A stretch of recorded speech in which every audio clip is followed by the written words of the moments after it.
बार अध्यक्ष अमरिंदर सहाय जी के साथ एमपी आजाद की बातचीत। आइए हम इस वीडियो में देखते हैं। चुनाव का जो सरगर्मी जो है ना काफ़ी बढ़ी हुई है, क्या उपलब्धि है जिसको बताने के लिए जो फिर आप दोबारा हैं? उपलब्धि तो ये है कि हम ये तो सरकारी कक्ष है, इसके बाहर हम बैठा करते थे। जो टीना वाला देख रहे हैं, इसके पहले वो चटाई होता था और प्लास्टिक होता था। तो चूँकि उससे अब भोगे हुए हैं, मैंने इसको प्लास्टिक मुक्त कर दिया।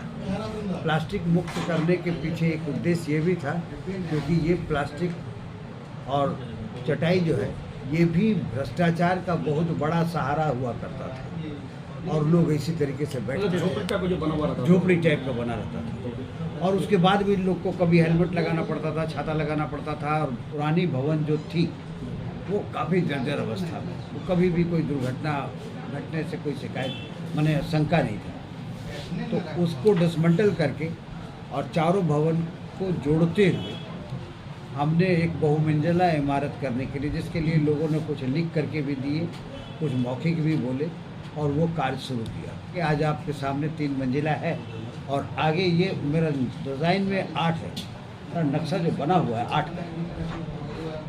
तो अभी हम 5 तल बनाएंगे। 5 बना करके पहले तो सारा व्यवस्थित करके बैठा लेंगे। 8 इसलिए कि आने वाला 20 साल तक जो लॉ कॉलेज से पास आउट होकर के आते हैं और जब इनरोलमेंट कराने के बाद बोलते हैं सर कहाँ बैठे और मेरे पास जगह नहीं है, जब हम उनको बोलते देख लो भाई कहीं दीवार किनारे, ये दिन को इससे उनको बार को भी मुक्त करेंगे और उन लड़कों को बैठने के लिए टेबल देंगे, मुहैया करेंगे। इसके अलावा जो बाहर बैठते हैं, जहाँ पर से जो आना बिल्डिंग में आना चाहेंगे तो बिल्डिंग में ही आएंगे, जो बिल्डिंग में नहीं आना चाहेंगे तो जो अभी हमने वहाँ पर टेबल कुर्सी मुहैया किया गया है बार की तरफ से, वैसे ही टेबल कुर्सी हम सभी जगह देंगे। सभी मतलब जितना शेड में सब जितना बनाया शेड सब शेड में मतलब एक तरह का टेबल, एक तरह का टेबल, एक तरह का। हाँ, उसमें मतलब ये करना जो वहाँ पर मिलेगा, जो मल्टीस्टोरी बिल्डिंग में जो मिलेगा वो यहाँ पर जैसे कुछ अधिवक्ता लोग सर जो अखबार में आया सर, जो केसेस भी चल रहे हैं, तो उन लोगों को शिकायत है कि भ्रष्टाचार के मुद्दा पे वर्तमान कमेटी खामोश एक तैयारी कर रही, खामोशी हो गई। नहीं, किस भ्रष्टाचार के बारे में हम कहें तो जब तक भ्रष्टाचार को देखिए ऐसे जनरल टर्म में नहीं बोल सकते। कोई भ्रष्टाचारी हो, जैसे कि पूर्व में पूर्व में जो आप लोग जिसने आपने वादा किया था सर कि आप जो है भ्रष्टाचार लोगों का जो भी कपड़ा घोटाला उसकी जांच कराई जाएगी, कार्रवाई किया जाएगा। देखिए इससे पहले जो हमारे अभी है गोस्वामी जी, इन्होंने एक मुकदमा करवाया था कंसारी मंडल और जो अभी इलेक्शन कमेटी के देवी शरण सेना है और एक प्रत्याशी है मधुसूदन चक्रवर्ती, इन लोगों के विरुद्ध में करवाया था। तो हम देखा क्या कि झगड़ा करने से सिर्फ यही बात होता है कि पिछले टर्म में कंसारी मंडल जी के विरुद्ध में केस, गोस्वामी जी के विरुद्ध में महिला उत्पीड़न का केस, इस तरीके से मुकदमाबाजी में ही इन लोगों ने 2 टर्म को बिता दिया और फाइनली आप देखेंगे कि कंसारी मंडल जी का जो मुकदमा है वो हाईकोर्ट से जो है सो पास हो गया। पास होने के बाद ये लोग सुप्रीम कोर्ट गए हैं। सुप्रीम कोर्ट के बाद में फिर बार काउंसिल को बोला गया है जांच करने के लिए, जहां अभी लंबित है मामला। अभी तक आधिकारिक रूप से किसी प्रकार का कोई अंतिम आदेश प्राप्त नहीं है और ना ही सुप्रीम कोर्ट में सप्लीमेंट्री फाइल किया गया है क्योंकि मांगा है। दूसरी तरफ में ऐसे जो गोस्वामी जी के ऊपर में मुकदमा था उसमें भी हो गया था, उसमें भी उनको 10,000 रुपये का जुर्माना लगा और विक्टिम महिला को दे देने के लिए कहा गया, वो उन्होंने भुगतान भी हो गया। वो कहते हैं कि हम फंड से रिलेशन जो करप्शन उसकी हम बात कर रहे हैं सर। फंड से जो रिलेशन के बारे में आप लोग चुनाव में पूर्व में बात किए थे, नहीं तो हमसे जस्ट पहले गोस्वामी जी थे और गोस्वामी जी जब थे उन लोगों ने हमको जीरो करप्शन पे माने फंड पे ला कर आप लोगों के पास तो जीरो फंड था? नहीं था, पैसा ही नहीं था। जब पैसा नहीं था हम लोगों ने जनरेट किया और जनरेट करके जो बनाया है, जो बनेगा मिसाल होगा, मिसाल होगा। सर जीएस तो कह रहे थे कि पूरे झारखंड में ऐसा कोई बात नहीं हुआ। बिल्कुल मिसाल होगा, वही मतलब वो उनका शब्दावली में वो है, मेरे शब्दावली में ये है कि मिसाल होगा और ये लोग देखेंगे, आप भी देखेंगे। सर काम क्यों रोक दिया गया सर? इसमें पीछे क्या कारण बताया चुनाव से? ये बार काउंसिल के पदाधिकारी जो प्रत्याशी हैं ना, ये लोग उनके उनके कंप्लेन पे नहीं, कंप्लेंट नहीं है, जी क्योंकि ये इलेक्शन कमेटी अभी चार्ज में है, जी तो अभी हम उन उन्हें लोग रुक जाएगा सर। नहीं, उन लोग नहीं, ये रुकवा दिए, क्योंकि पिछले समय में चुनाव तक ये लोग रंगाई पुचाई पचौड़ा करवाए हैं, लेकिन ये लोग रुकवा दिए। इसलिए भ्रष्टाचार वो भी है, भ्रष्टाचार अपराध होता है, चाहे वो आर्थिक अपराध हो, चाहे लड़की का अपराध हो, है क्या अपराध का अपराध।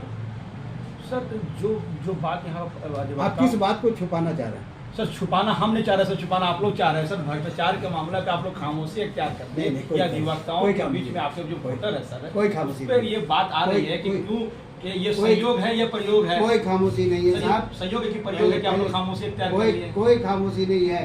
हमारा मिशन है कि सबसे पहले अधिवक्ता बंधु का, नवयुवक अधिवक्ता का, महिला अधिवक्ता का, बुजुर्ग अधिवक्ता का, हर एक का ध्यान रख करके वो समुचित बैठने का स्थान हो, समुचित उनके लिए पानी पीने का, शौचालय का, कैंटीन का, जो एक बार में दिया जा सकता है, वो मेरा पहला मिशन है। सर एक एडवोकेट प्रोटेक्शन बिल के बारे में लगातार यहाँ पर बहुत सारे अधिवक्ता और प्रत्याशी लोग बोल रहे हैं सर, आप लोग उस पर क्या कार्रवाई? इस पे हम लोगों ने बार काउंसिल को लिखा है और इनसे वो प्रत्याशी से पूछी, क्योंकि बार काउंसिल के वो अपने गाड़ी में को चेयरमैन लिखते हैं शायद ऐसा हमको पता नहीं है।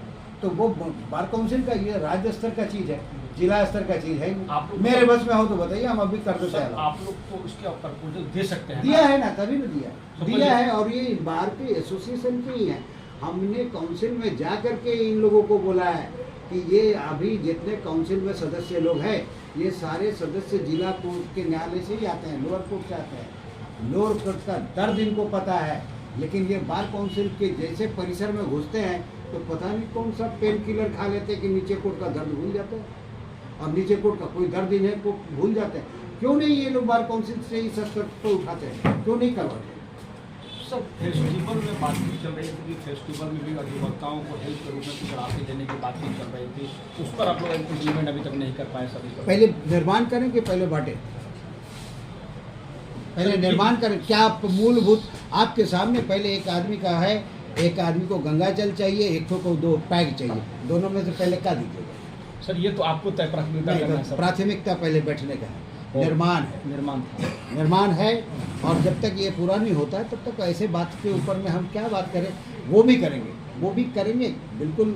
ऐसा प्लान है सर ये आपका? इस तरीके से जो झूठा बोलते हैं साहब, जी ये झूठा बोलने वाले लोगों को ऐसे ही मुंगेरी लाल का हसीन सपना ना दिखाएं ये लोग कि हम बांट देंगे।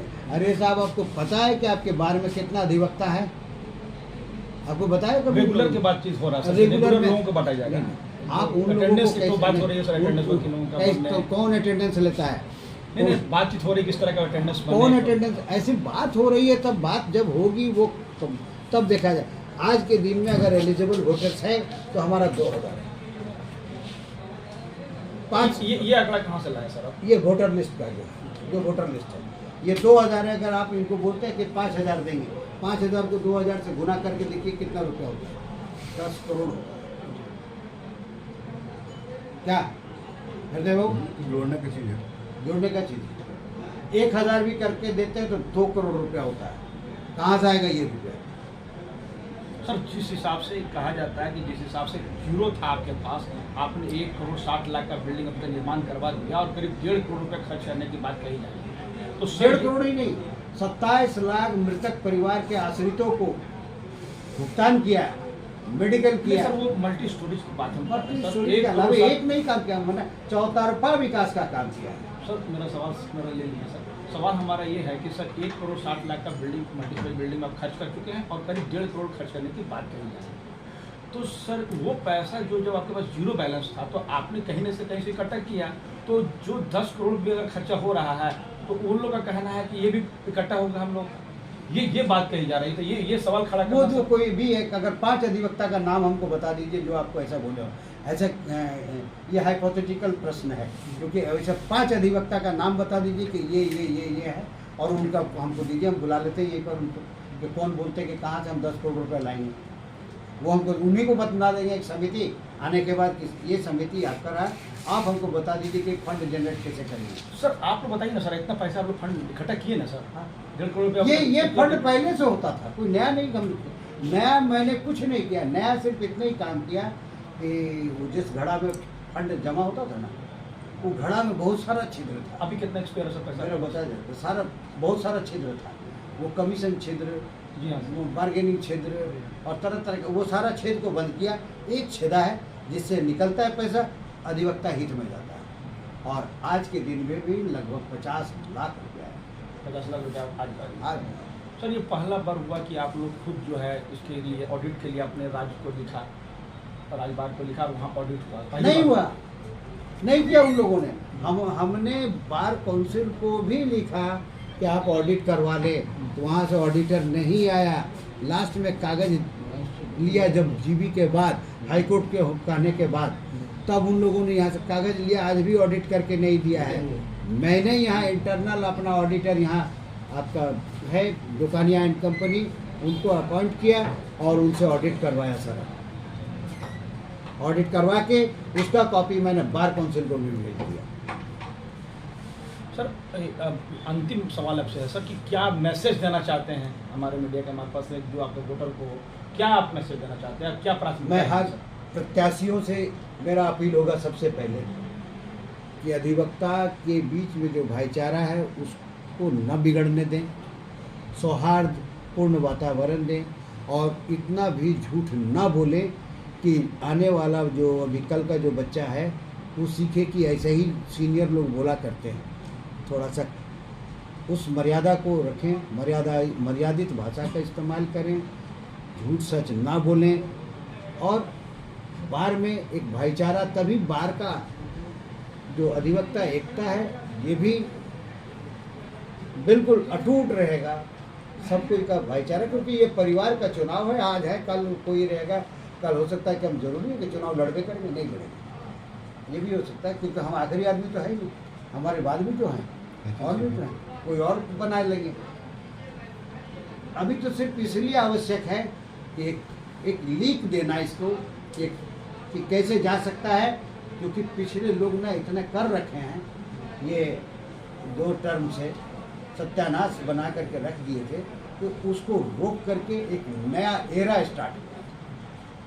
बस इतना ही है, ताकि और बाहर का बिल्डिंग जरूर होंगे। सर सुचिता की बात की तो एक बात और सवाल हमारे पास आ गया सर कि चुनाव में बहुत लोग अधिवक्ता लोग बहुत पैसे खर्च कर रहे हैं, शिकायत हो रहा है, हम लोगों को मिल रहा है कि बहुत ज़्यादा पैसा खर्च कर रहा है, लोगों को खिलाया जा रहा है, पिलाया जा रहा है, इस तरह का व्यवस्था जो आम चुनाव के तरह सर इसका मतलब ये किया जा रहा है सर, इसको हम तो नहीं खिला रहे हैं, इसलिए हमारे पास आपको कोई जानकारी नहीं है सर इस तरह का, इस तरह जानकारी है कि नहीं, लोग कर रहे हैं या नहीं कर रहे हैं, ये सुचिता की बातें हैं। जिनको हार का बोध है वही कर रहे हैं, चुनाव कमेटी देखेगा वो, और जो जिनको हार का बोध है वो लोग कर रहे होंगे और चुनाव कमेटी देखेगा। मैं नहीं कर रहा हूँ, क्योंकि मेरे पास तो नॉमिनेशन का भी पैसा 5 लोगों ने मिलकर दिया है, 5 लोगों ने चंदा करके मेरा नॉमिनेशन का पैसा। अच्छा मैसेज तो नहीं सर, अगर ऐसा मैसेज है तो मैसेज तो अच्छा नहीं क्या है चीज़? सर। जो पैसा खर्च किया जा रहा है, जो प्रत्याशी के द्वारा वो उनको खिलाया जा रहा है, चूंकि हार का आभास हो गया है, जी जी हार का आभास है उनको, इसीलिए ऐसा कर रहे हैं। सर एक प्रत्याशी ने आरोप लगाया कि आपके जो जीएस है, जनरल सेक्रेटरी हैं, उनके पिता का नाम से भी अलॉटमेंट दिया जो कि वो रेगुलर नहीं है। इस मामले में एक प्रत्याशी ने आरोप लगाया है। वो भी गलत इसलिए है क्योंकि एक सिर्फ उनके पिता ही नहीं है, कई लोग सीनियर अधिवक्ता हैं जो उम्र में है 62 के, जैसे हमारे बुजुर्ग में से श्री चंद्रशेखर प्रसाद सिंह हैं, उनका बेटा सुधांशु जी हैं, वो प्रैक्टिस रेगुलर है, पिताजी घर से करते हैं, कभी कभार कोर्ट आते हैं।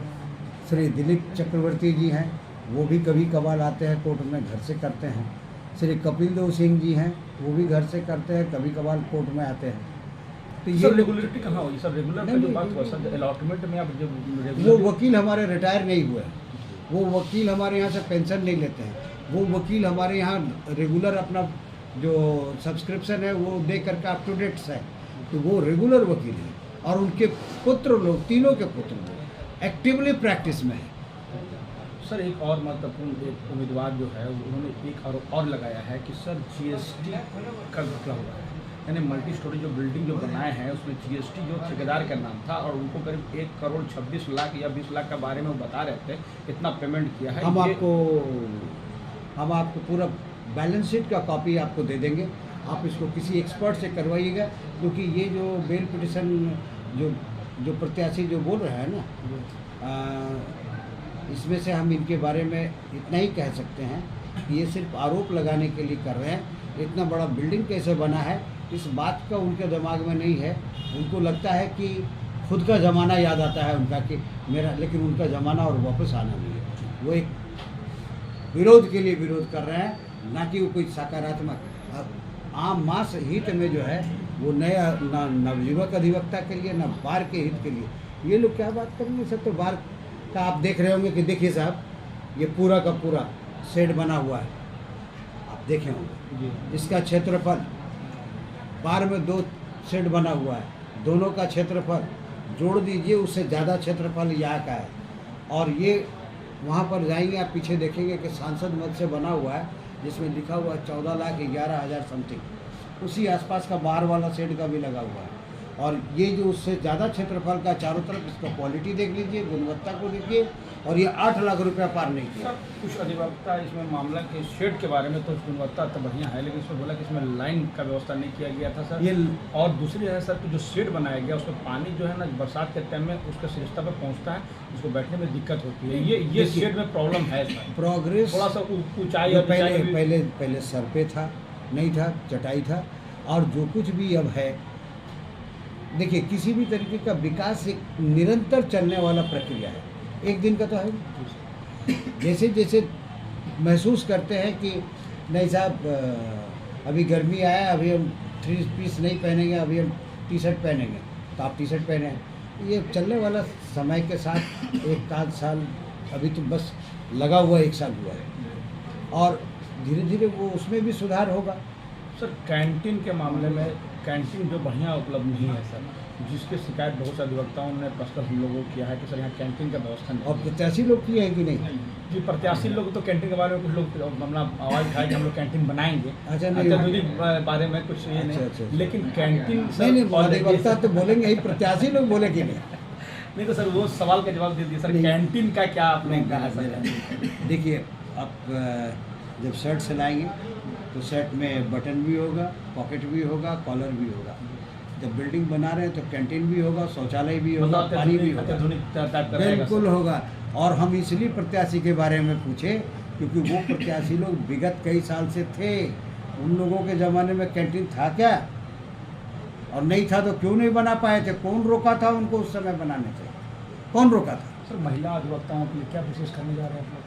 महिला अधिवक्ताओं का देखिए, यहाँ अधिवक्ता जो भी हम महिला हो या पुरुष हो, यहाँ पर वो आते हैं अपने काम, कोर्ट इस कोर्ट उस कोर्ट में, जिसको बोलते हैं ना द्वारे द्वारे नगरी नगरी, उसी हिसाब से इस कोर्ट से उस कोर्ट में घूमते हैं, बहस करते हैं, काम करते हैं, जाते हैं। इस बीच में जो रिजर्व पीरियड है, थोड़ा देर के लिए कहीं बैठना है, कहीं आपस में बैठना हो। कॉमन रूम की बात हो रही है तो वही कॉमन रूम की बात कर रहे हैं, तो उनका कॉमन रूम एक बना हुआ है। रिफ्रेश रूम है सर, वो कॉमन रूम है सर, रिफ्रेश रूम बोल रहे हैं आप लोग? नहीं, कॉमन रूम है जहाँ पर वो संलग्न है, उसमें बाथरूम, अटैच बाथरूम है। और जब हमारा लिफ्ट हो जाएगा तो सारे लिफ्ट के साथ लोग, आज तो 20 मंजिला में, आपका तो बैंक बोर्ड इलाका में 18 मंजिला में के ऊपर में भी बिकता है ना, तो यहाँ भी चलेगा। और उसके बाद भी हम महिलाओं से बोले हैं, आप लोग आपस में बात करके बताएंगी कि कहाँ पर और बेहतर हो सकता है, उससे बेहतर अगर हो सकता है तो वो करेंगे हम लोग। बहुत धन्यवाद सर। Thank you sir.